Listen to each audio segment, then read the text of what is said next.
नमस्कार, मी आरती देवगोंडा. राष्ट्रवादी पक्षाकडून मला उमेदवारी मिळालेली आहे प्रभाग क्रमांक 10मधून.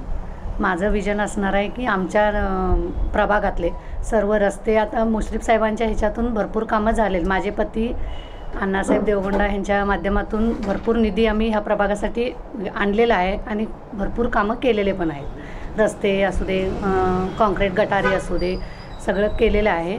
पण अजून आमच्या प्रभागातून जाणारं रिंग रोडचा प्रश्न आहे किंवा ओपन स्पेस आहेत आमच्या प्रभागात, त्याचं डेव्हलपमेंट करायचं आहे. इथं बसस्टँडला लागूनच एक ओपन स्पेस आहे, तिथं वयोवृद्धांसाठी वॉकिंग ट्रॅक किंवा तरुणांसाठी क्रीडांगण करायचं विजन आहे आमचं. परत आमच्या प्रभागामध्ये गडिंग्लजचं मोठं हे भाग म्हणजे डॉक्टर्स कॉलनी.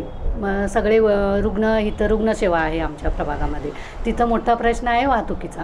त्याचा आम्ही एका ओपन स्पेस आहेत 5-6, त्याच्यामध्ये एका ओपन स्पेसमध्ये आम्ही ते वाहतुकीचं पे अँड पार्कचं व्यवस्था करून तिथं पार्किंगचं सोय करायचं पण विजन आहे आमचं. बरं, आता नगरसेवक म्हणून संधी मिळाली तर पहिल्यांदा हेच काम करायचं आहे असं काही ठरवलेलं आहे का? ही फार मोठी समस्या आणि या भागातून मला हे पहिल्यांदा काम करायचं. हां, हेच काम आम्ही पहिल्यांदा हाती हे रस्ते, रिंग रोडचा प्रश्न मार्गी लावायचा आणि पार्किंगचं व्यवस्था आणि हे जे काय ओपन स्पेस आहे त्याचं डेव्हलपमेंट करायचं, हे विजन आहे आमचं. सबलीकरणासाठी तुमचं काय पुढं हे असणार आहे, काय सांगता? हां, आमच्या प्रभागामधील महिला अजून सक्षमीकरण करायचं आहे. भरपूर महिलांना बचत गटाच्या मार्फत आम्ही उद्योग व्यवस्था करायचं विजन आहे.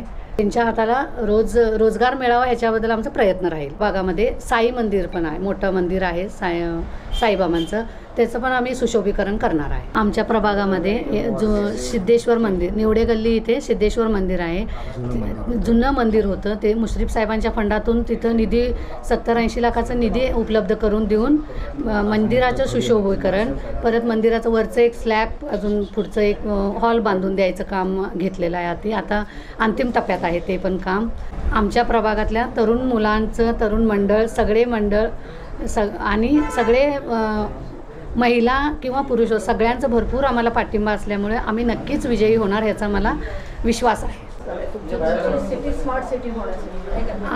माझा प्रभाग आणि त्याचबरोबर माझं शहर गडिंग्लज स्मार्ट सिटी बनवण्यासाठी मला ग्रीन सिटी बनवायचं आहे. गडिंग्लज मी फार जवळून बेळगाव, बेंगलोर असे शहर मी पाहिलेले आहेत. माझं एक स्वप्न म्हणायला हरकत नाही की मला आमच्या प्रभागात आणि गडिंग्लजमध्ये जास्तीत जास्त झाडं लावून एक ग्रीन सिटी बनवायचं स्वप्न आहे माझं.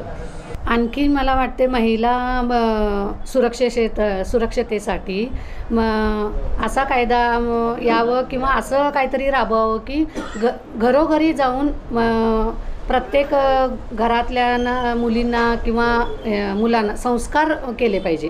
चांगले संस्कार जेच पुढे जाऊन असं काही घटना घडणार नाहीत, असा संस्कार लहानपणीच केला तर मोठ्यापणी त्याचा हे होईल असं वाटते मला.